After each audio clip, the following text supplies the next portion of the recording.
거지 바디메오라는 사람이 주인공이잖아요.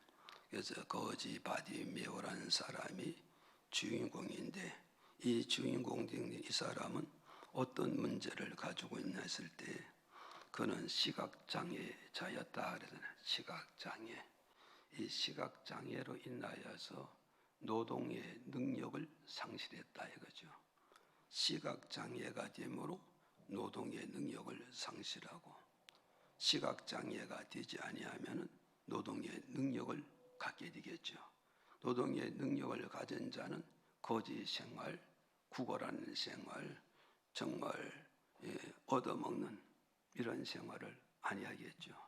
그러나 이 시각장애는 시각장애로 인하여서 노동의 능력을 상실했고, 노동의 능력을 상실함으로 자의적으로서 먹고 입고 살 수 없기 때문에 처음부터 죽을 때까지 타인의 도움을 받고 사는 것이 오늘 본문 말씀의 주인공의 삶이 되었습니다. 그러니 타인의 손을 빌려서 거동을 해야 되고, 타인의 손을 빌려서 먹고 살아야 되고, 타인의 손을 빌려서 크고 적은 꿈을 이루려고 그러니 얼마나 답답한 것인가, 얼마나 괴롭고 얼마나 그러면 절박한가, 이 심정을 이해가 가잖아요.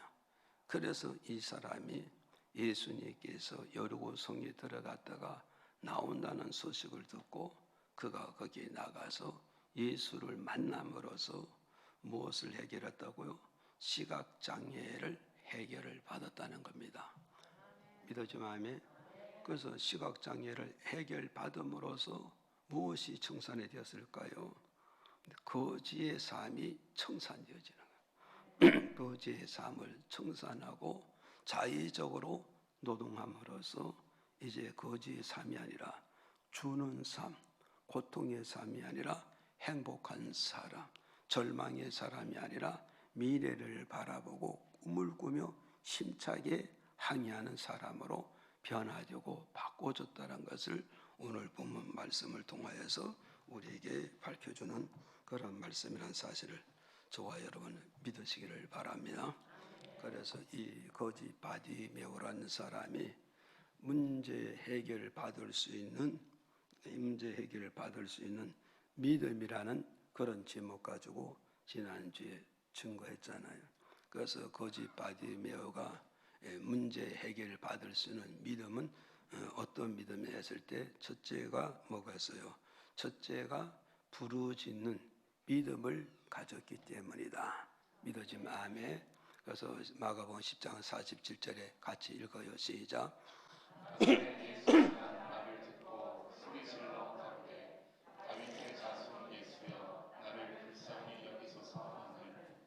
자, 여기서 이제 거지 바디메오가 시각장애를 해결을 받기 위해서 예수님 앞에 나가서 뭐 했다고요? 부르짖었다잖아요. 소리 높여서 부르짖었다. 이 부르짖는 기도, 간구, 이것이 자기의 모든 문제를 해결받는 방법이 되고 근원이 되어졌다는 걸 우리에게 가르쳐주고 있다. 믿어지면 아멘 하세요. 그래서 지난주에 이제 153 본문안이 볼편 그 송삼식 그 회장에 대해서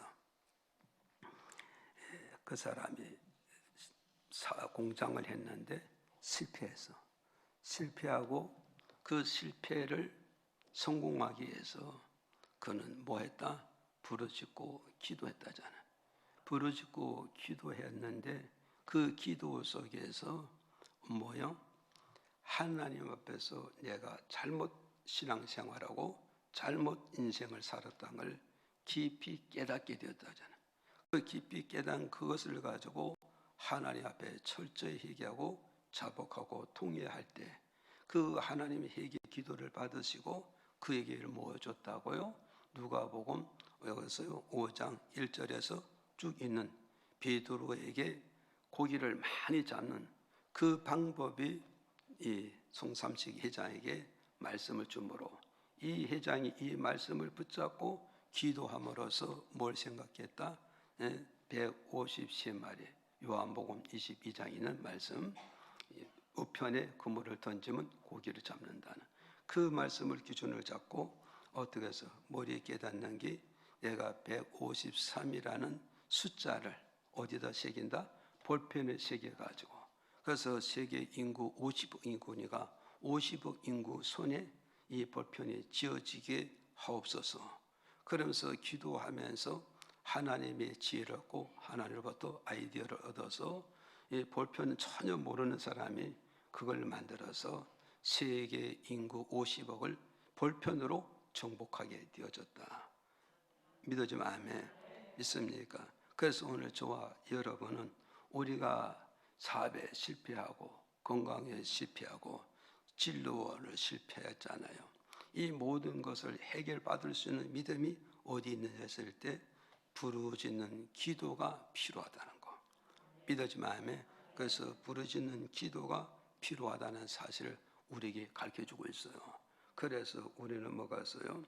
문제 있는 사람은 그 문제를 가슴에 안고 예수님이 계시는 곳에 찾아가서 기도하면은 그 사람은 문제가 해결을 받겠죠. 그러나 문제가 있는데도 불구하고 그 문제를 가슴에 품고 예수께 부르짖지 않는다면 시간이 가도 해결이 되지 않고 달이 가도 해결이 되지 않고 연도가 지나가도 절대 해결은 되지 않는 것이다. 그래서 인생의 삶의 현장에는 누구나 할 것 없이 겉으로는 화려하지만 내적으로 되어보면 크고 작은 문제는 다 안고 사는 것이 인생의 현장이라 하잖아. 그럼 인생이 가슴속에 문제를 안고 사는 인생의 현장에서 누가 하나님께 나가서 기도하느냐에 따라서 그 문제를 해결을 받을 수 있고, 문제는 가슴속에 많이 안고 있지만 예수께 나가서 부르짖어 기도하지 아니하면 그 사람 일생 동안 그 문제에 사로잡혀 살다가 그 문제로 그 인생은 이 세상에서 끝날 수밖에 없다는 걸 오늘 우리에게 주는 메시지입니다. 그래서 오늘 저와 여러분 어디서 이제 부르짖어 기도하기 위해서 어떠냐? 기도하는 자는 어떻게 기도해야 되느냐? 이걸 우리가 알고 가야 돼요. 첫째가 바로 뭐냐 했더니 마가복음 11장 24절에 이렇게 밝혀주고 있어요. 읽어봅시다. 시작. 그러므로 내가 너희에게 말하노니 무엇이든지 기도하고 구하는 것은 받은 줄로 믿으라. 그리하면 너희에게 그대로 되리라. 아멘. 자 여기서 또 마태복음 7장 7절 또 읽어봐요. 시작.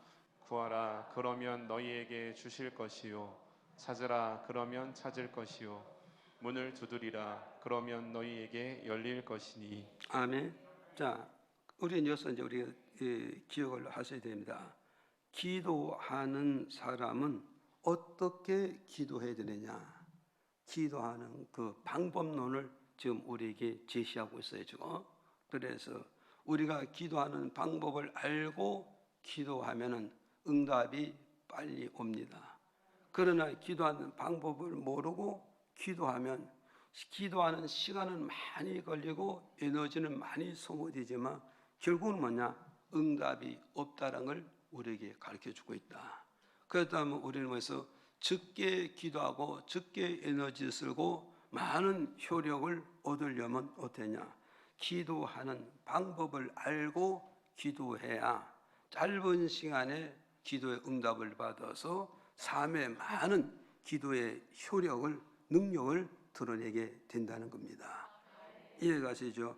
그럼 어떻게 기도해야 되는데, 첫째는 내 마음에 뭐서 내 기도를 하나님께서 듣고 계신다는 이 확신을 가지고 기도해야 되는 겁니다. 믿어집니까? 이걸 여러분이 잘 기억을 하라고. 자녀가 부모에게 말씀을 드리면 부모님은 자녀가 말하는 것을 귀를 기울이고 분명히 듣고 듣는 거로 끝나는 게 아니라 들은 그 말을 부모의 가슴 속에 담고 있다는 사실을 우리는 그걸 인정하고 있다고. 우리는 그것을 믿고 있다고. 그렇기 때문에 자녀는 그걸 믿고 있고 그 확신을 가지고 있기 때문에 부모에게 좋은 소식도 말씀드리지만 안 좋은 문제도 말씀드리지만 또 필요한 것도 부모에게 말씀을 드리잖아요. 지금 이와 마찬가지라 이거죠. 이와 마찬가지 오늘 저도 여러분도 우리 영적 부모가 되고 영적 하나님이 되고 영적 나와 함께 하신 그 주님이 내가 기도할 때 그분을 반드시 듣고 계신다는 거, 또 들은 그 사연을 하나님의 가슴 속에 품고 있다는 거, 그리고 그 기도를 반드시 때가 되면 응답해주고 때가 되면 역사해주고 때가 되면 작품을 만들어 주신다는 이런 확신을 가지고 우리가 기도해야 되는 것이다. 이걸 우리에게 밝혀주는 말씀입니다.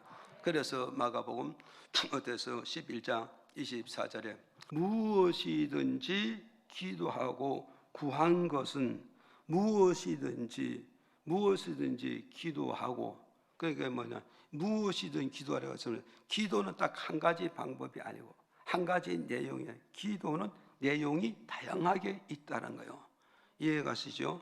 기도는 내용이 다양하게 있다는 걸 여러분이 그래서 여기서 무엇을 기도하든지, 그러니까 기도의 제목이 다양하고 기도에 구하는 내용이 다양하다는 거죠. 그래서 무엇이든지 기도하고 구하는 것을 얻어 받은 줄로 믿어야 된다.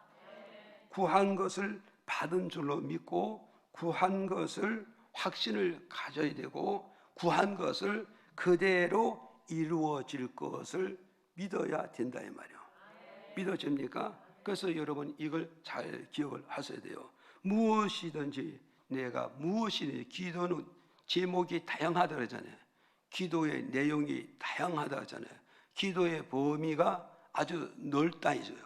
그렇게 다양하게 기도하는 그것을 받은 줄로 믿고 받은 줄로 확신하고 그것이 그대로 이루어질 것을 믿고 하나님께 부르짖고 하나님께 간구하고 천국의 문을 두드리는 자가 되라는 걸 우리에게 가르쳐주고 있는 거죠. 그래서 마태복음 7장 7절에 뭐 하는 것이요? 마태복음 7장 이렇게 맞아요. 뭐라고 말하냐? 구하는 자에게 뭐가 있어요? 구하는 자에게 주신다고 확신을 가지라고 그러잖아요. 구하는 자에게는 내가 반드시 내게 준다는 확신을 가지고 너는 나에게 기도할 줄 알고 또 부르짖을 줄 알고 하나님의 내용을 알아야 되는 것이다. 이걸 우리에게 가르쳐주고 있고, 또 찾는 자에게는 뭐가 있어? 찾는 자에게는 찾게 될 것이다. 찾는 자의 말은 하나님이 찾아주겠다는 거예요. 하나님이 네가 무엇을 찾느냐, 그걸 찾는 거. 그 찾는 거라면서 어떤 사람은요, 배필을 찾는 사람도 있을 거라고. 그래서 내가 기도로 배필을 찾으면 하나님께서 내가 찾는 배필을 만나게 할 것이고, 내가 직장을 기도로 찾으면은 하나님께서 내가 직장을 얻게 되고 직장을 찾게 될 것이라는 걸 오늘 우리에게 가르쳐주고 있습니다. 믿어지면 아멘 했어요. 그래서 여러분 뭐가 있어요? 내가 사업을 잡고 그럼 그 사람은 사업을 놓고 열심히 기도하면 그 사업을 이룰 수 있게끔 그 사업을 이룰 수 있는 여건을 만나게 되고 여건을 발견하고 여건을 찾게 된다는 걸 오늘 우리에게 가르쳐주고 있잖아요. 그런가 하면 어땠어요? 두드리는 자에게 뭐가 있어요? 열리는 역사가 온다잖아요. 두들기면은 뭐요? 내게 뭐가 있어? 친하게 문이 열릴 것이고, 두드리는 자에게 뭐요? 직장의 문이 열릴 것이고, 두드리는 자에게 사업의 문이 열릴 것이고, 두드리는 자에게 뭐요? 성공의 문이 열어진다는 이런 확신을 가지고 기도해야 된다는 걸 우리에게 가르쳐주고 있습니다.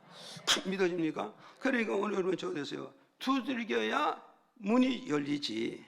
무슨 문이죠? 내가 진하게 문을 두드리는데 확신을 가지고 하나님께 부르짖고 기도하고 간구하면 하나님께서 나에게 와서 진하게 문을 열어줄 것이고, 내가 회사를 다니면서 진급을 해야 되기 위해서 진급하기 위해서 어땠어요? 먼저 우선순위가 뭐냐? 하나님 앞에 내가 진급에 시켜달라고 진급의 문을 하나님께 두드리라 이 말이요.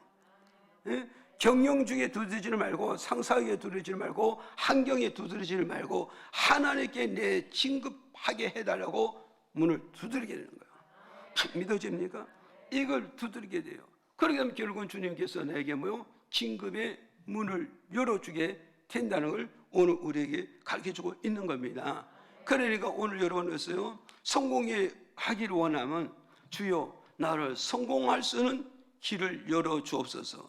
그래서 이 성공의 길을 열어주기 위해서 여러분 어디서 주님이 계신 성전에 나와가지고 정말 확신을 가지고 정말 믿음을 가지고 정말 뭐요? 자신감을 가지고 하나님께 부르짖고 기도하면 하나님 그 기도를 반드시 들어주시고 어떻게 했어요? 듣고서 반드시 길을 열어주게 된다는 걸 우리에게 가르쳐주고 있다.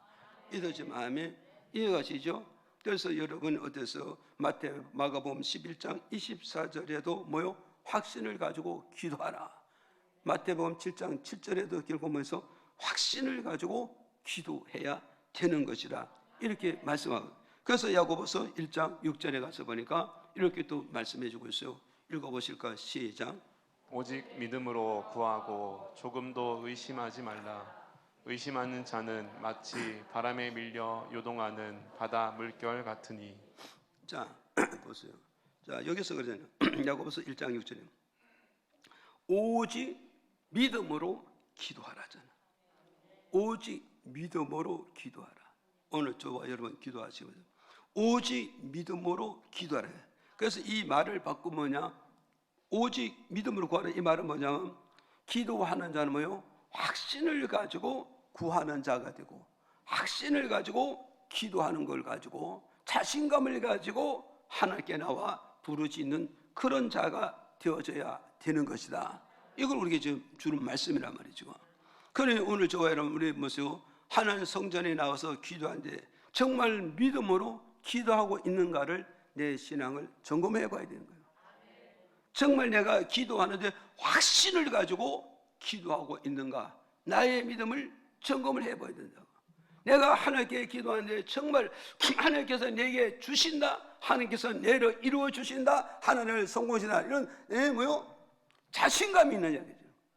이런 자신감, 이 자신감을 가지고 기도할 때 아셨어요? 이 자신감을 가지고 기도할 때 하나님 어떠하신다? 응답하시겠다니까, 역사하시겠다니까, 상상할 수 없는 기적과 이적을 베풀어 주시겠다는 걸 우리에게 주는 메시지란 말이죠. 믿어집니까?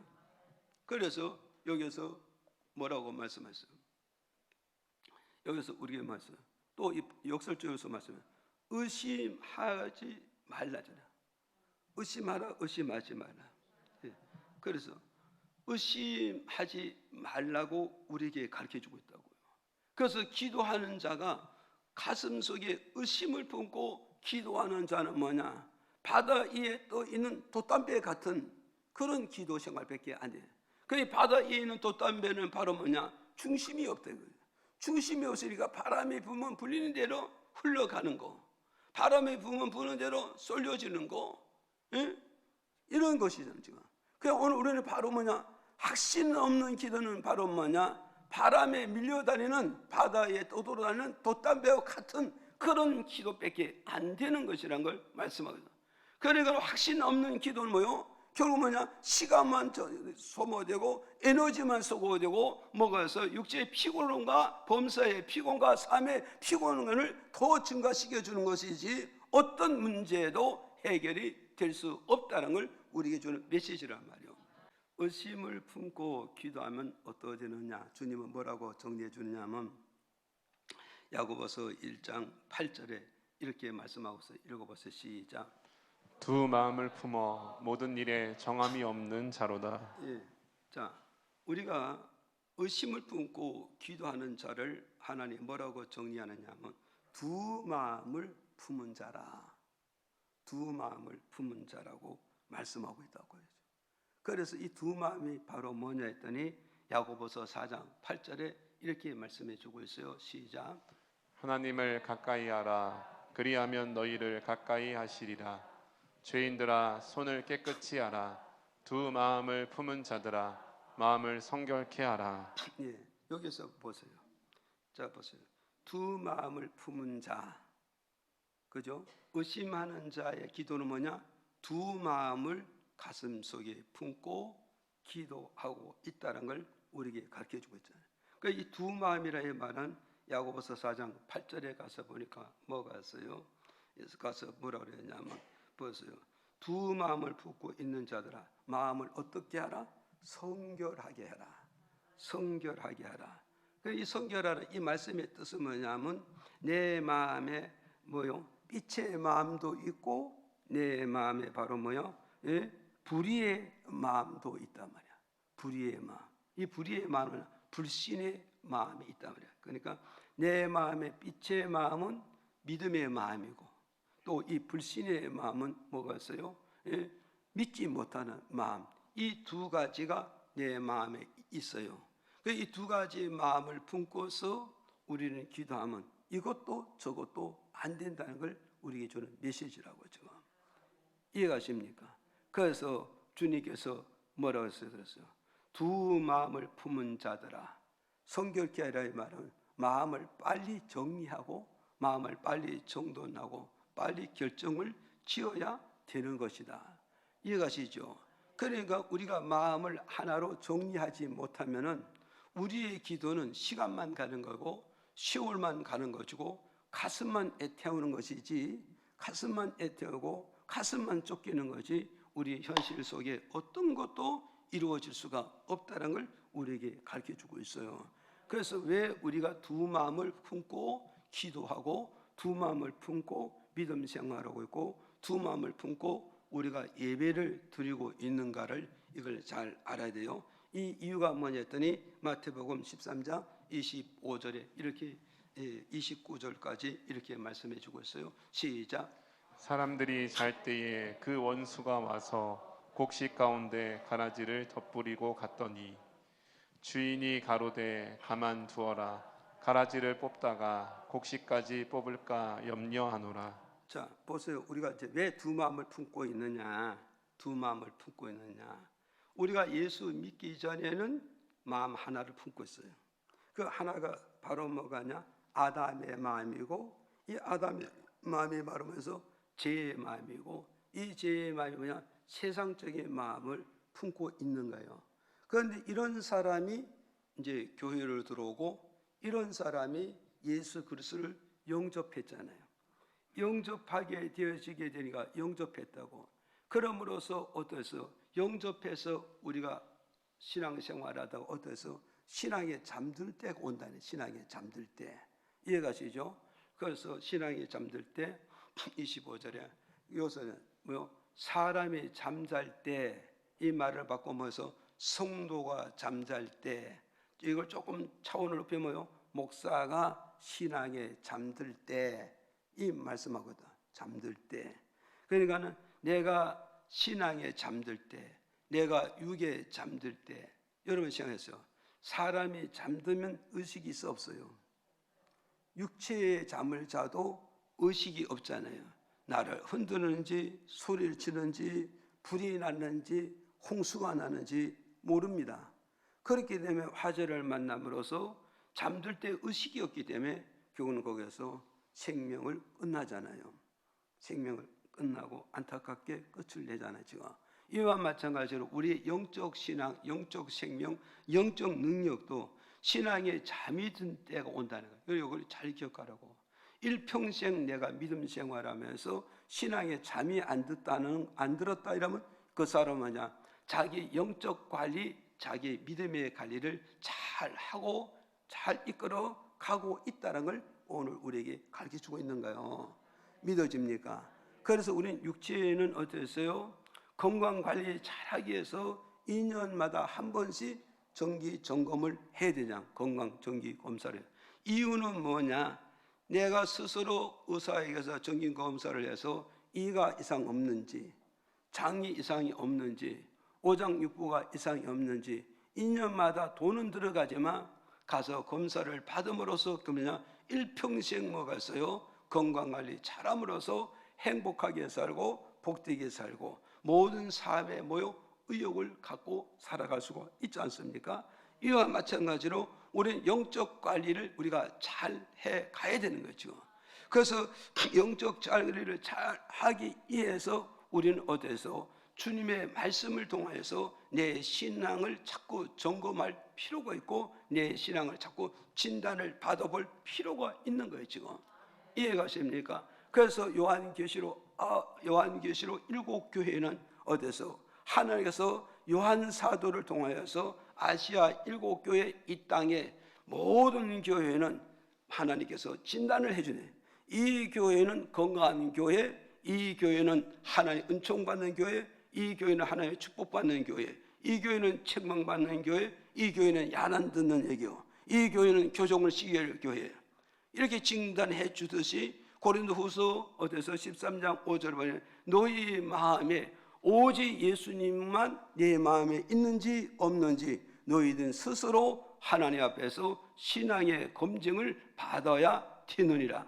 신앙의 검증을 받으면은 내 영혼이 건강을 누릴 수 있고 내 육체도 건강을 누릴 수 있고 내 가족과 모든 범사를 어때요? 건강한 가정을 이끌어갈 수 있고 건강한 범사를 이끌어갈 수 있고 범사한 우리 가정을 세워갈 수가 있는 거예요. 그런데 여러분 신앙의 검증을 받지 아니하면 절대 어디서 내 신앙이 잠들어 있는지 내 신앙이 어디서 깨어 있는지 내 신앙이 병들어 있는지 내 신앙이 건강한지 이걸 지금 모르고 있는 거예요. 지금 이걸 모르고 있는 거예요. 지금 그래서 우리는 어떻게 하세요? 성도가 잠든다, 집사님이 잠든다, 장로님이 잠든다, 목사님이 신앙에 잠든다, 자신도 모르게 자기의 의사와 관련 없이 뭐가 들어온 것이요? 원수가 내 마음에 들어간다는 거죠.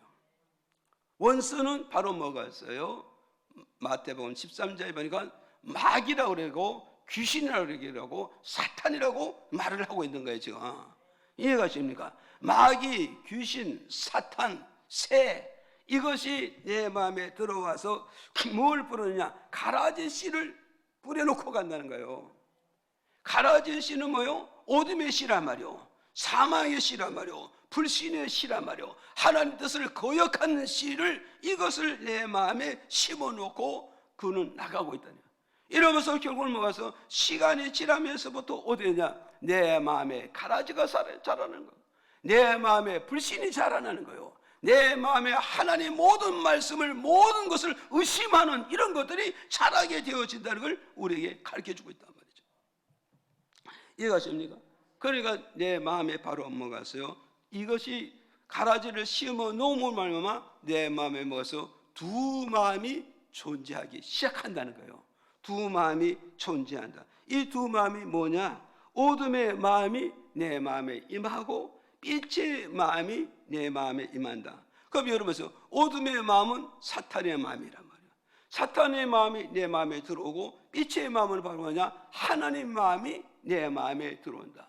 그런데 하나님 마음과 어둠의 마귀의 마음 이것이 두 가지가 내 마음에 들어와 있음을 말하고 있단 말이에요. 그래서 이 두 가지가 끊임없이 내 마음에서 전쟁을 하고 끊임없이 내 마음에서 싸우게 되고 끊임없이 이것이 뭐요? 경쟁을 한다. 그래서 바울 선생이 로마서 8장을 통해서 어느 날을 보니까 내가 선을 원하는데 의를 원하는데 내가 진리를 원하는데 이 진리를 원하는데 또 한쪽 마음에는 불의를 원하고 악함을 원하고 의심을 원하는 이 두 가지가 내 마음에 있는 것을 바울 선생님이 이걸 발견하게 되었죠. 이걸 발견하게 된다. 그래서 바울이 뭐가 있어요? 이 악한 것을 내가 내쫓으려고 그랬는데 추방시키려고 그랬는데 내 자의지로 되지 않는 거예요. 내 자의지로 되지 않고 내 노력으로 되어지지 않는 거예요. 그래서 바울 선생님이 고백하면서 오라 나는 공고한 사람이다. 오라 나는 연약한 사람이다. 오라 나는 아무것도 할 수 없는 무능한 존재요, 무능한 인간이요, 무능한 인생의 삶이로다. 이러므로 나는 뭐냐? 우리 주 예수 그리스도 앞에 뭐가 있어요? 구하는 것밖에 없고 도움을 요청하는 것고 간청을 요구할 수밖에 없다고 말씀해 줌으로써 그러면서 하나님의 도움을 요청했더니 우리 주 예수 그리스도가 나를 얻어서 사망에서 어둠에서 불의에서 다 나를 건져서 한 마음 한 믿음 한 뜻 한 길로 가게 만들어 주셨다. 이해가십니까? 이해가 가시죠? 그래서 오늘 배워서 우리가 이 어둠의 마음과 빛의 마음, 불신의 마음과 믿는 마음, 이 두 가지가 존재하고 있는 한 우리의 기도는, 우리의 믿음은, 우리의 헌신은 아무것도 이루어질 수가 없다는 거예요. 그러니까 주님께서 두 마음을 품은 자들아 빨리 정리하라, 빨리 정리하라고 우리에게 말씀해주고 있다는 거 기억하시기를 바랍니다. 그 다음에 두 번째로 넘어갑니다. 두 번째는 뭐였어요? 의심을 품고 기도하는 자의 마음은 어떠냐? 마음이 정함이 없다는 걸 우리에게 주는 말씀이에요. 마음에 정함이 없다. 야고보서 1장 6절에 읽어보실까요? 시작. 오직 믿음으로 구하고 조금도 의심하지 말라. 의심하는 자는 마치 바람에 밀려 요동하는 바다 물결 같으니. 자, 그래서 그 뒤로 보면 이렇게 말씀드려서 그 뒤에 보면 이 정함이 없는 자로다 이렇게 말씀해 보세요. 그 이 정함이 어째 마음을 보세요. 두 마음을 품은 자는 마음이 정함이 있다 없다? 마음이 정함이 없다. 이 말은 뭐냐면 이것이냐 저것이냐, 이것이나 저것이냐 내 마음에 정함이 없다. 이 말은 선택이 없고 결정하지 못하는 마음을 가지고 있다 이 말이죠. 믿어집니까? 그 이것이냐 저것이냐 결정하는 이 마음이 없다는 걸 우리에게 말씀하고 있단 말이에요.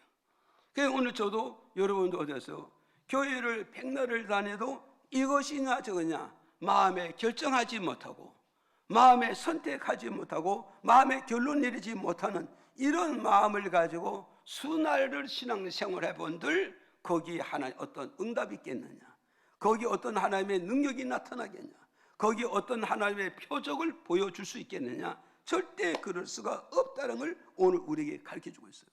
그래서 우리 마음에 왜 정함이 없을까? 이거냐 저거냐 왜 정하지 못하는가? 이거냐 저거냐 왜 결정하지 못하는가? 이거냐 저거냐 왜 먹었어요? 결론은 못 내리냐? 이유는 뭐겠어요? 내 마음에 하나님에 대한 확신이 없기 때문이고, 말씀에 대한 확신이 없고, 기도에 대한 확신이 없기 때문에 내가 이거냐 저거냐 결정짓지 못하고 항상 이것도 아니고 저것도 아닌 이런 신앙생활로 어때요? 시간과 세월만 가고 있다는 걸 우리에게 준 메시지라는 걸 저와 여러분 기억하시길 바랍니다. 그래서 열왕기상 18장 21절에 이렇게 말씀해 주고 있어요. 읽어봐요. 시작. 엘리야가 모든 백성에게 가까이 나아가 이르되 너희가 어느 때까지 두 사이에서 머뭇머뭇하려느냐? 여호와가 만일 하나님이면 그를 좇고 바알이 만일 하나님이면 그를 좇을지니라 하니 백성이 한 말도 대답지 아니하는지라. 아멘. 자 보세요. 이건 이제 여러분 잘 아는 말씀이죠. 갈매 제단 사건. 갈매 제단 사건. 그러니까 어디였어요? 엘리야 선지자가 바알 신 아시라 신을 섬기는 이스라엘 백성들 전부 다 갈매 산에 불러먹고 갈매 제단에 불러먹고, 그리고 무너진 제단을 다시 쌓아 올렸잖아요. 쌓아 올리고 거기다가 먹었어요. 도랑을 쭉 파고, 그리고 도랑을 파고 그 위에 뭐요?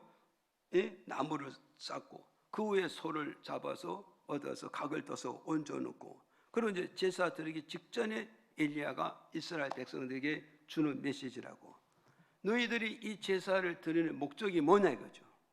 갈매 제단에 와서 너희들이 제사 드리는 목적이 뭐고, 너희들이 예물 드리는 목적이 뭐고, 너희가 하나님께 부르짖어 기도하는 목적이 뭐냐 이거죠. 그 목적이 뭐냐 했더니 너희들이 하나님께서 뭐요? 응답받기 위해서 이 제단을 쌓는 것이고 부르짖는 것이고 기도하는 것이 아니냐. 그 응답이 바로 무엇이냐? 그 응답이 바로 무엇이냐? 너희들의 삶 속에, 너희들의 범사 속에, 너희 민족 속에 뭐요? 하늘에서 비가 오기를 원하는 게 아니냐. 이거 비가 오기를 원하는 거 아니냐. 비가 너희들이 제단 쌓는 거, 너희들이 제물을 드리는 거, 너희들이 부르짖어 기도하는 것이 무엇이냐. 비 오기를 원하냐. 비 오기를 원하냐. 비 오는 목적이 무엇이냐. 너희들이 잘 되기를 원하냐. 너희들이 성공하기를 원하냐. 정말 너희들 모든 기근을 퇴출시키기를 원하는 거 있잖느냐. 모든 기근을, 모든 가난을, 모든 실패를 퇴출시키기 위해서 너희들이 갈매의 제단에 나왔고, 오늘 너희들이 교회에 나와서 너희들이 예배를 드리고 너희들 정성을 드리고 너희들 예물을 드리는 것이 뭐냐? 응답받기 원하고 비가 오기를 원하고 잘 되기를 원하고 가난과 실패를 다 퇴출시키기 위해서 하는 목적이 아니냐? 그렇다면 너희는 어떻게 할 거냐? 그렇다면 너희들 어떻게 하냐? 지금 이 두 가지 마음 가지고는 안 되는 거야. 너희들 정함 없는 이 마음, 이것이냐 저거냐 결정짓지 못하고 선택하지 못하고 정함 없는 이 마음을 가지고 백날을 제단을 쌓고 백날을 정성을 들고 백날을 부르짖어 기도한들 하늘에서 응답을 줄 것이냐? 하늘에서 비를 주시겠냐? 너희들 모든 가난과 실패를 퇴출시킬 수 있냐? 절대 그럴 수 없느니라.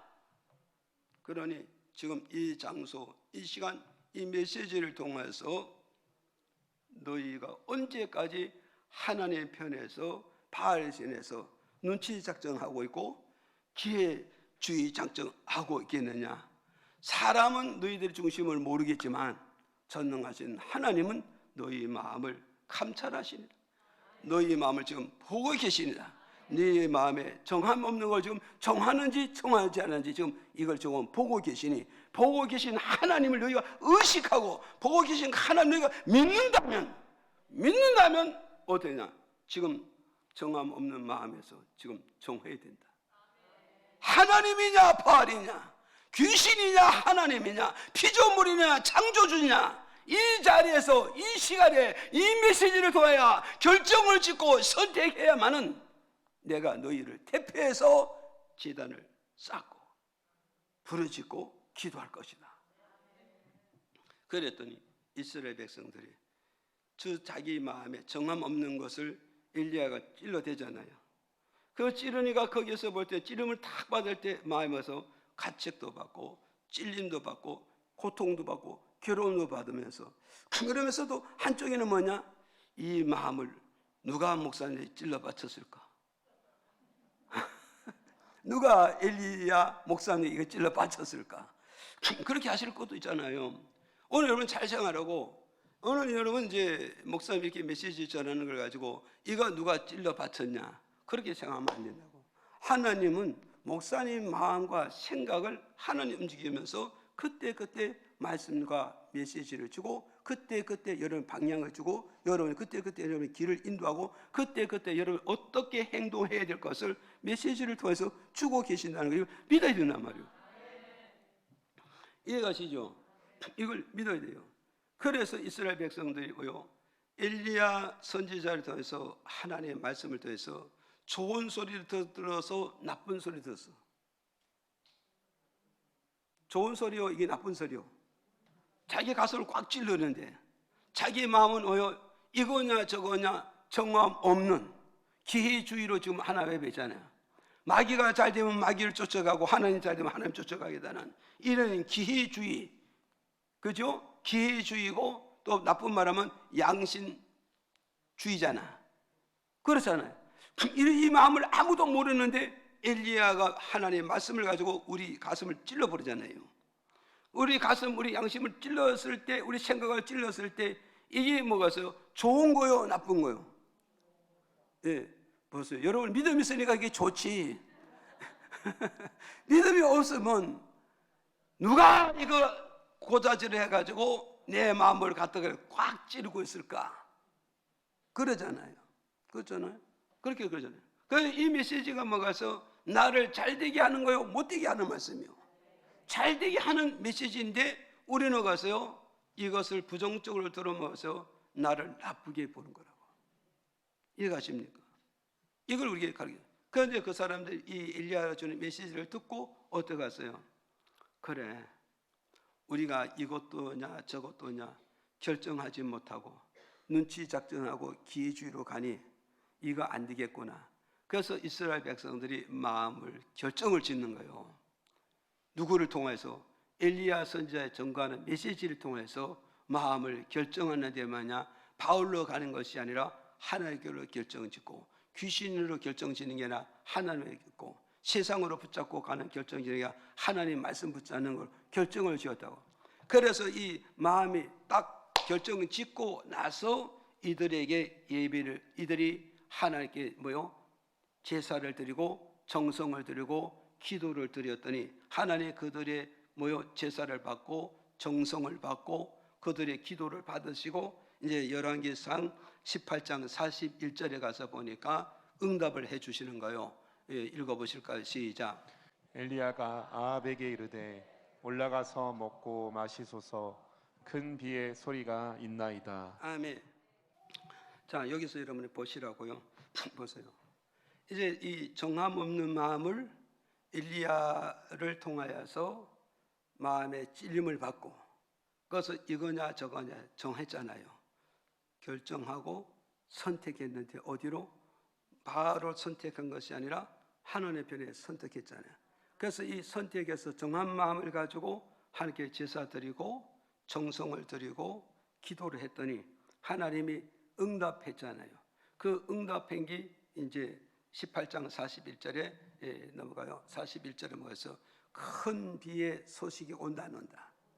큰 비의 소식이 온다는 거야. 큰 비의 소식이 온다는 말은 그 뒤로 큰 비를 부어 주셨다는 거야. 그럼 왜 이 비를 주셨냐? 이스라엘 백성이 바알을 섬김으로 3년 6개월 동안 뭐가 오지 않았다고요? 비가 오지 않았다. 비가 오지 아니하니까 그들이 먹었어요. 첫째가 뭐가 문제가 왔냐? 먹는 식수가 없는 거예요. 식수가 없는 거예요. 또 두 번째는 뭐가 없어졌어요? 농사 짓는데 물이 없는 거예요. 그리고 모든 기계화를 돌려야 되는데 물이 없는 거예요. 그리고 모든 양이나 소나 염소에게 물을 먹여야 되는데 동물에게 물을 줄 게 물이 없는 거예요. 그러다 보니까 농사도 안 되고 짐승도 죽어가고 기계도 안 돌아가니까 결국은 뭐가 있어요?